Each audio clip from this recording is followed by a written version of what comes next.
እናቱ አቅሌስያ ትባላለች።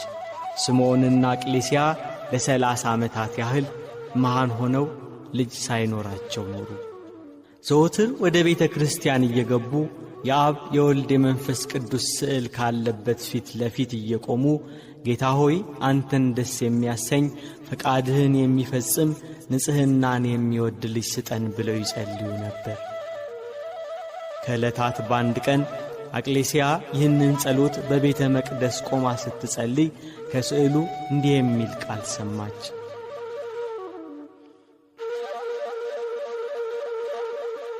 ሥልጣኑ ከሰማይ ከፍታ ከፍ የሚል ንጽሕናው ከሚካኤልና ከገብርኤል የሚተካከል ክህነቱ እንደ መልከ ጼዴቅ አኗኗሩ እንደ መጥምቁ ዮሐንስ ሕይወቱ እንደ ነቢዩ ኤልያስ የሆነ ልጅ እንቺ ተቀበይ አላት።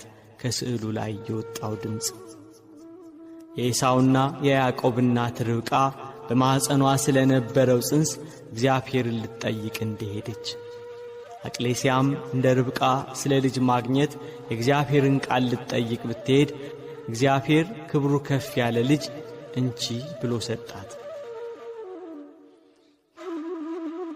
መጋቢት 29 ቀን አቅሌስያ ጸነሰች። ታኅሳስ 29 ቀን በ8ኛው መቶ ክፍለ ዘመን ደም ግባቱ ያማረ ወንድ ልጅ ወለደች። መልአኩ ቅዱስ ገብርኤል በሰው አምሳል መጥቶ የዚህ ልጅሽ ስሙ ገብረ መንፈስ ቅዱስ ይባላል አላት።